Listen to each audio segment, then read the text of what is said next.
Well, hello, my YouTube friend. Today it is my absolute and utter pleasure to present you not this jewelry case, but what's inside. And actually, the jewelry case, we can also discuss about it because what the hell is that dust? Like I always said, the packaging is something really, really important in knives, and it shows that you put even more attention to detail.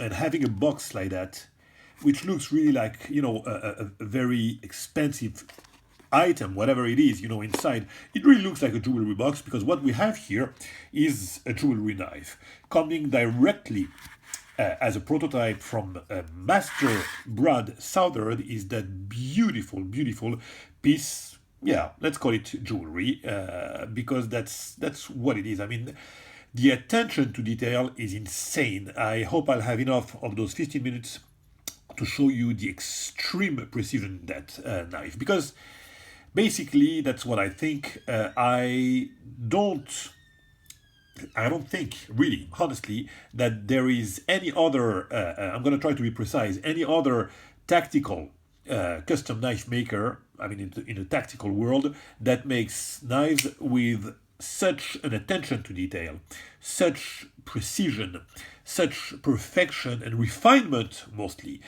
in his knives than Brad Southard does. It's incredible. I mean, I am absolutely, absolutely overwhelmed with that knife, and I'm going to try to convey that through the review of that knife. So, I got that knife directly from him, and it's a prototype, actually, of this marvelous knife. So, Brad does a lot of knives for quite a while now, flippers, non-flippers, fancy, whatever. But the thing that will always remain with him is that there is no real simplicity in his knife. Whatever it may look like, I mean, when you look at it like that, what a simple knife. I mean, it's a sleek knife and everything, but there is nothing simple about that. Nothing. I mean, even in the contouring, look at this line that you see here. The contouring on the handle. I mean, it's not going to be your regular handle like that. You're going to have this line with this very delicate and subtle contouring that you have here. Everything is in the subtlety, and this is what we're going to see with that marvel that is really not, I mean, I was overwhelmed the minute I saw it on his website, on his Instagram, and now that I have it, I can tell you, and again, I hope that I'm not going to miss anything about that. So, trying not to actually miss anything, let's start the review by, as usual, the handle, then we're going to go to the blade, and we're going to go through the details. So, starting with the handle, pieces of titanium, like I said, really simple to start with, but like I said, just to start with the contouring, look at that. I mean, I hope that this video will do it justice, but you see how subtle it is to do that. I mean, simple knife, simple handle, but boom, nice contouring here. Now, what is to say about that pivot? I mean, check that custom pivot. I mean, it's flush here. You feel absolutely no gap, but the excellency, it's in zirconium, by the way. The excellency of the work of the zirconium and the flush pivot that you have here and on both sides actually shows you how artistic this maker is. It's just incredible. Now, other thing to mention on the handle. So the screws, regular hardware, nothing to mention specifically. But look at that. Here you have on the lock side no relief cut, as you can see. So those slabs of titanium are not thin and not thick, but the knife could be even, really lighter even if it was not for the accents of zirconium here and on the thumb stud. But the pieces already first are not really thin, but they are milled inside, as we're gonna see. But first thing that you can notice is that you don't have any relief cut on the lock bar, which is, to me, something really, really important. I have no clue whatsoever why all the makers don't aim for a cut on the inside, because already you have the cut here for the lock. So basically, why add another relief cut like that? To me, it doesn't make any sense. Everyone should do a relief cut on the inside. It's way more neat to have that kind of finish. But look at that. I mean, I'm going to open the knife. Not only you don't have the relief cut on the outside, but you don't have it also either on the inside. So look how flush it is. And that is all, I mean, he can achieve that because the tension otherwise would be really really important. But first of all, the lock is quite long. I mean, the blade is the handle is quite long. But most importantly, the relief cut is done by all the milling that you have inside. And while we're talking at it, why not showing them right now? Because this is where the details are starting already with the knife. So you see the. Let me try to focus on that one. Yeah, you see here and here or here are the marking. I mean, I'm not going to show you what it's written. It's written prototype, something like that, but you need a microscope already to see what's inside. So you see all those two millings that you have here, here, and here are the relief cut. And it doesn't show when you look at it here from the outside or from this view, which is to me really, really, really neat. You have, oh, look at that. I mean, yeah, the view is perfect here. Very nice. I mean, I hope it's perfect. So you see, that's already another thing with the pivot, with the contouring that you have on the handle. Another thing that is to put to his credit. I know no other maker that does that. Of course, you have Derek Monroe that does also relief cuts on the not a relief cut, but the milling on the inside to take away some of the weight of the knife. Yeah, I'd say that Derek Monroe probably is the one that you can compare to Brad when it comes to refinement. And I hate to compare people, but I would say that Brad's knives are even more not. It's not that they're better, or by no means. I mean, the craftsmanship is the same, but the artistry and the refinement is probably not better, but. Man, I don't know how to put it in words, but you know what I mean. Probably it's more refined, more I don't know, more classy. I would say Derek is more tactical. I mean, when you look at his knife, the Warhawk, the last one, and even the Sigil for that matter, are more. I mean, they're tougher knives. I would say this one is more piece of jewelry, really. But those makers really are the most refined out there in the tactical knife world for sure. So we were here. The clip. Like, look at that. Simple screw, very nice, very sleek, and yet this kind of pen, looking clip. Really like those clips. Very nice and very effective. I carried it in a pocket because that's a knife that I want to carry. Believe me, this has already had some pocket time since yesterday, and will have a lot of pocket time. That was actually Brad's carry. And it will keep on being a knife to carry, even though there is absolutely no mark whatsoever. The knife is absolutely pristine by every means. So yeah, we were on the handle. Now let's go to the backspacer. So the backspacer is titanium, but look at that. I mean, look at the finish that you have here. So let me try to put some light on that also. Let me see. So you see, for a minute, if I haven't seen the anodization here and on the inside, I could have even think because my eyesight is really bad these days that it was meteorite already almost. The finish that look at that. Yeah, you see that.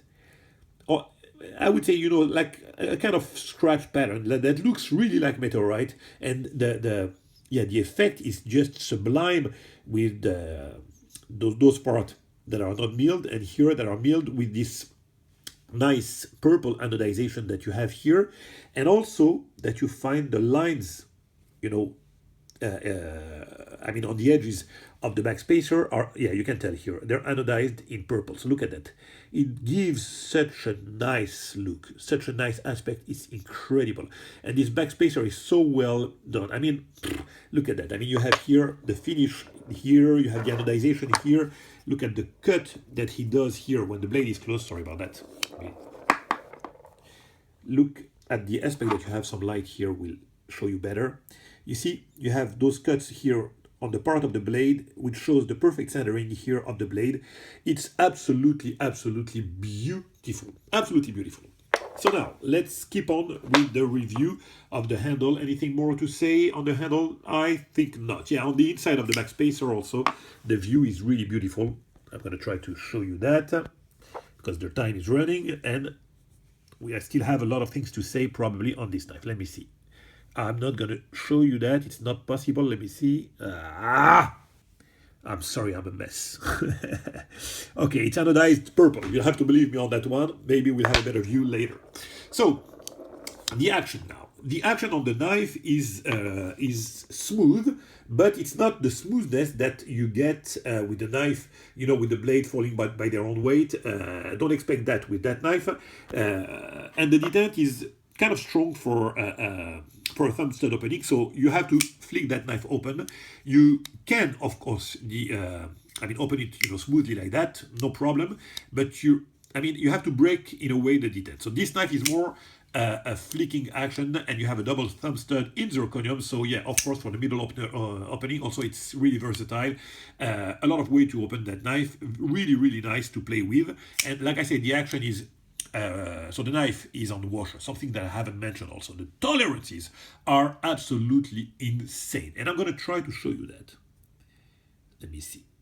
Oh man, I'm not sure that I'll be able to show you the tolerances here, but they are tight as they can come. Tight in a way that it's impossible for me to tell you really if it's washers or bearings, but there is no room here. Absolutely no room for bearings, so I would assume that those are washers. I mean, the blade, I tried to look at it from a different point, and believe me, it almost touches the handle. So the tolerances here, we are talking here about tolerances that we can get from Todd Rexford, for example. So that's what we're talking about. Incredible tolerance. Man, it's already 12 minutes.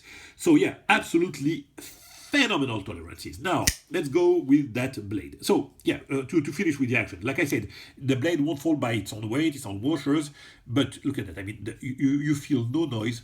It's just perfectly smooth. I absolutely love that action. And like I said, not really looking forward to get knives with blade that fall by their own weight, because it's there is no purpose about that, and it can be dangerous. So yeah, really smooth, and the detent is great, and the centering is spot on. Look at the blade, how it goes far on the handle like that. So there is absolutely no discrepancy in the ratio between the blade and the handle. It's absolutely well balanced knife, just even and fantastic. Now this blade, look at that, the perfect hand rub as you can expect. Oh man, how I love this wedge here. You have a delicate line that goes here, goes down here, and goes up again. Look at that, almost looks like the line that you're going to get with the Loveless grind. It's just phenomenal. Very nice flat. The hand rub is, like I said, absolutely pristine. It's PS27 steel, so that's an upgrade, I would say, from the D2. Very nice steel, very resistant, very nice edge retention. It's hard. I mean, it has a lot of really nice feature on this steel, and it's sharpened. It's laser sharp. Look at the engagement. Absolutely no stickness. Like I said, the relief cuts there are just perfect. So yeah, action fantastic. And as a tool, it's just great. It fits so well in the hand. It's just insane. And yeah, I mentioned the reliefs on the inside. I hope that I can show you that with the minute that I have left. Look at that. Look at those milling. I'm going to try to focus here. Yeah, you can. Oh, look at that! How beautiful it is. The work of the milling, and sorry, I forgot to mention also, but everything is jeweled on the inside also. That's a piece of jewelry. That's insane. I have that also with Derek Monroe, and also the shapes. You know, those are like triangles shapes. It's just fantastic. Oh, and I forgot to mention, less than a minute, but you have look at this checker pattern on the jimping. Not very effective. I would say that's mostly art. You have not a lot of retention, but luckily it won't hurt my finger, but not a lot of retention. But artistically speaking, it's just a fantastic, fantastic jimping. Man, what can I say? Look at this plunge line here. We're talking here perfection, and I really hope that I was clear enough to give justice to that knife that I have here, and that's gonna be most definitely a heirloom for me, because that I don't see myself parting anytime soon, or any time for that matter, with that knife that I absolutely adore. And one more time, I want to thank Brad for giving me that chance to own this marvel. Bye bye, my friend. It was a pleasure. Catch you very soon. Bye.